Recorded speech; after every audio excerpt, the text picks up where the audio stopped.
stories, and then they're painting a picture while the storyteller is telling the story. So you can walk up there and see it. But I thought I would tell the story of the Mother of the Waters. So there's a famous book by Diane Bookstein, and it's got all these Haitian stories collected in it. So it's just marvelous.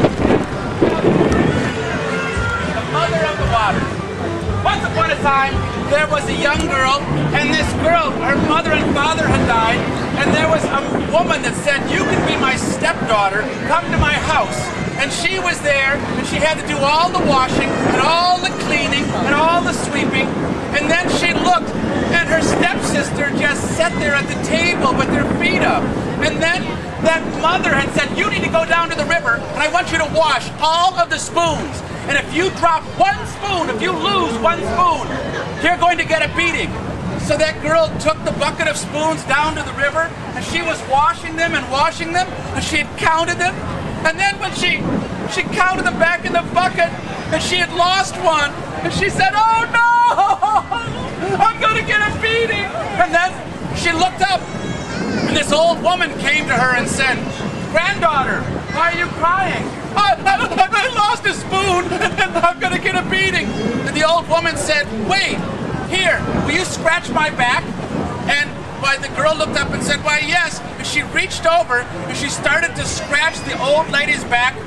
But the old woman's back was full of pieces of glass and thorns and briars, and the girl's fingers were cut. And she pulled her hand back, and the old woman said, "Let me see your hand."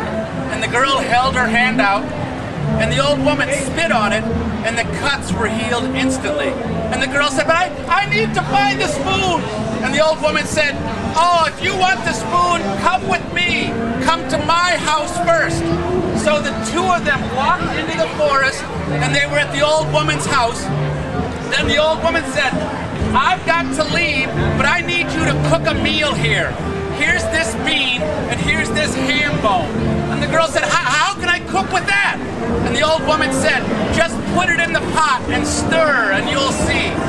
And then the old woman said, "While I'm gone, there's going to be a cat come around. I want you to take this staff, and I want you to keep that cat away from my house." And the girl said, "All right." She thought, "I've never cooked with just one bean. I've never cooked with just one bone." But she put it in the pot, and she stirred, and the entire pot was filled with ham and beans. And then she heard a meowing, and this cat came up, and it was an old cat, and the girl picked up the staff, but she thought, "That cat's so nice." And she said, "Here, cat, have some ham." And she gave the cat some ham and said, "Go, run, run." And when the old woman came back, why, she looked at the girl and said, "You've done very well, my granddaughter." And the girl said, "But I need to have my spoon, or I'm going to get a beating." And the old woman said, "You wait until the morning, and you will go ahead and find your spoon." And in the morning, when that old woman said, "When you leave, you're going to come to a crossroads. At the crossroads, there's going to be a huge pile of eggs. Now the big eggs will holler, 'Take me, take me!' But don't take the big eggs, take the littlest egg you can find." So the girl said, "What happens then?" And she said, "You will find your spoon. Just see." Now, all right.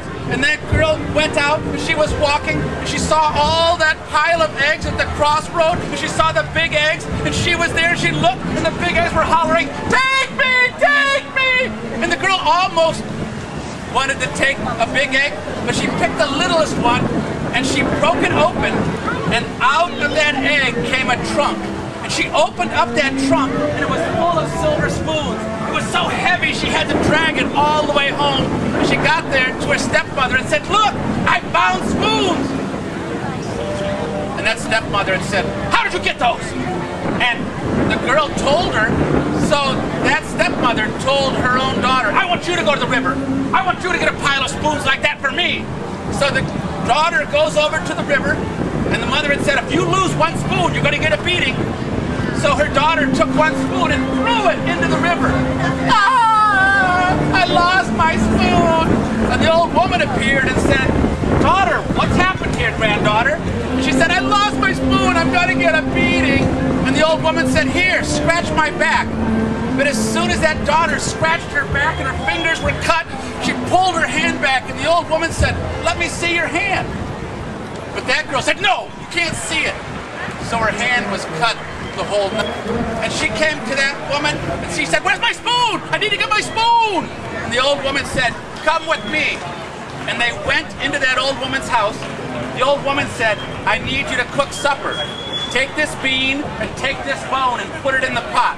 And the girl looked over and said, "I can't cook with that." And she threw the bean, she threw the bone out the window.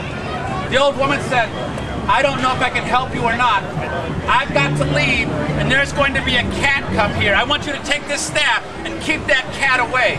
And the girl said, "All right." And when the cat came, why, that girl picked up the staff and she hit the cat so hard she broke its leg, and the cat was just able to escape with its life. It was a long time before that woman came crawling back into the house, and her leg was broken. And she said, "I can't help you, just go now. When you come to the crossroad, you'll see a pile of eggs. The big ones will holler, 'Take me.' Just take the smallest one you can find and go."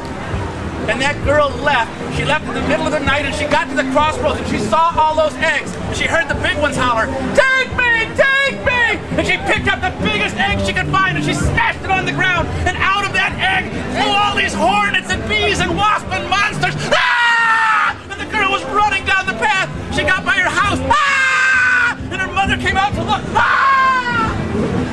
And they were both chased away and never seen again. But that stepdaughter lived there in that house. She said, "I like it here." And she lived there by herself, happily ever after. And that's the mother of them all.